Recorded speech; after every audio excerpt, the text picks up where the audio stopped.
नमस्कार मित्रांनो, स्वागत आहे तुमचं आपल्या महासरकारी नोकरी या यूट्यूब चॅनलमध्ये। तर आजची अपडेट सर्वात महत्त्वाची आहे। पवित्र पोर्टल शिक्षक भरतीविषयी एक महत्त्वाचा GR प्रसिद्ध झाला आहे। तर हा GR कशाचा आहे तो आपल्याला पाहायचा आहे। पवित्र पोर्टल शिक्षक भरतीमध्ये ज्या काही रिक्त जागा येणार आहेत भरतीमध्ये, त्या रिक्त जागांसंबंधी हा महत्त्वाचा GR आहे। 80% पदांची पदभरती करायची आहे। तर 80% पदभरती केल्यानंतर किती जागांची ही पदभरती होऊ शकते त्यासंबंधी आपण माहिती आजच्या व्हिडिओमध्ये पाहू। खूप महत्त्वाचा GR आहे। 80% पदभरती होत असेल तर आपली ही जी पवित्र पोर्टल शिक्षक भरती आहे ती खूप मोठी पवित्र पोर्टल शिक्षक भरती होण्याची शक्यता आहे। तर ही पवित्र पोर्टल शिक्षक भरतीची महत्त्वाची अपडेट आहे। जे कोणी आपल्या चॅनलला नवीन असेल त्यांनी सर्वांनी चॅनलला सबस्क्राईब करायचं आहे। तर चला पाहू आपण ही पवित्र पोर्टलची महत्त्वपूर्ण अपडेट। तर तुम्ही ही अपडेट पाहू शकता। तर पवित्र पोर्टल मार्फत करण्यात येत असलेल्या स्थानिक स्वराज्य संस्थांच्या शिक्षक पदभरतीमध्ये शैक्षणिक वर्षाअखेर रिक्त होणारी संभाव्य पदे विचारात घेण्याबाबत तर महाराष्ट्र शासनाचा हा GR आहे। तुम्ही दिनांक पाहू शकता 1 जानेवारी 2026 हा GR आहे, म्हणजे आजचा हा GR आहे। या GR मध्ये काय सांगितलं आहे ते पहिल्यांदा आपण पाहू। तर ज्या काही स्थानिक स्वराज्य संस्था आहेत म्हणजे ZP, महानगरपालिका, नगरपालिका या स्थानिक स्वराज्य संस्थांमध्ये प्राथमिक, उच्च प्राथमिक, माध्यमिक व उच्च माध्यमिक शाळांमध्ये शिक्षक पदभरती पवित्र पोर्टलमार्फत करण्यात येत आहे। उपरोक्त संदर्भाधीन क्रमांक 1 नुसार शासन निर्णयान्वये सद्यस्थितीत 80% पदे रिक्त पदे भरण्याची तरतूद आहे। म्हणजे 80% पदांची पदभरती करण्याची तरतूद केलेली आहे। शिक्षक अभियोग्यता व बुद्धिमत्ता चाचणी 2025 मधील निकालाच्या आधारे पदभरतीची कार्यवाही करायची आहे। दरवर्षी सेवानिवृत्ती व संच मान्यतेनुसार उपलब्ध होणाऱ्या रिक्त पदांवर प्रत्यक्ष अध्यापनाचे कार्य करण्यासाठी शिक्षक उपलब्ध करून देणे आवश्यक आहे।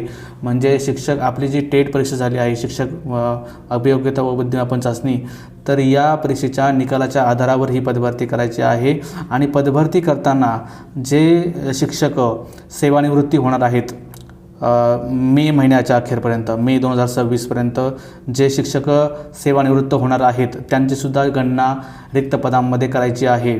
आणि त्यानुसार संच मान्यतेनुसार जे काही रिक्त पदे उपलब्ध होणार आहेत ती रिक्त पदांच्या 80% पदांची पदभरती करायची आहे। बघा अजून यांनी काय म्हणलं आहे। तर बालकांचा मोफत व सक्तीच्या शिक्षणाचा अधिनियम 2009 मधील तरतुदीनुसार शाळांमधील पदे 10% पेक्षा अधिक रिक्त ठेवता येणार नसल्याची बाब विचारात घेता स्थानिक स्वराज्य संस्थांच्या शैक्षणिक शाळांतील शैक्षणिक वर्ष 2025-26 अखेर संभाव्य रिक्त पदभरतीसाठी विचारात घेण्यास मान्यता देण्याबाबत प्रस्ताव शासनाच्या विचाराधीन होता।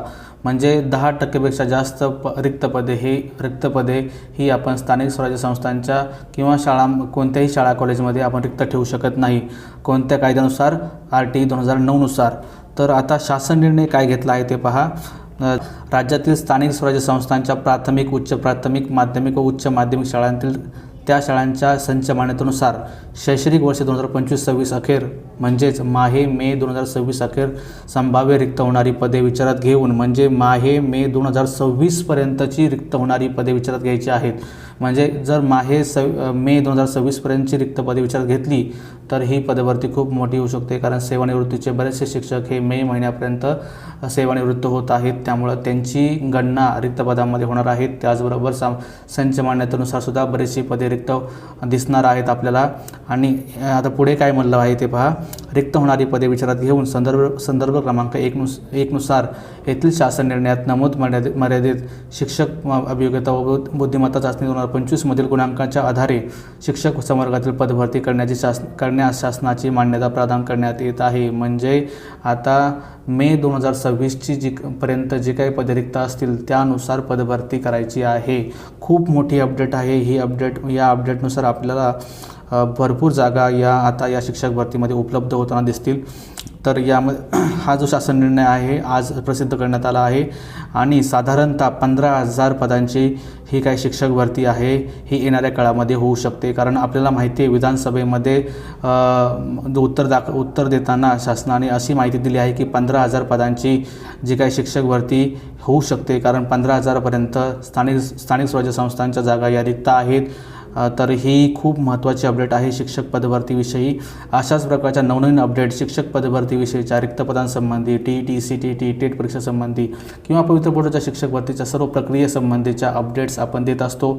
आपण आपल्या या महासरकारी नोकरी या यूट्यूब चॅनलवर नवीन आला असाल तर चॅनलला सबस्क्राईब करा व्हिडिओला लाईक करा, कमेंट करा, शेअर करा आणि आम्हाला असंच सपोर्ट करत राहा. धन्यवाद.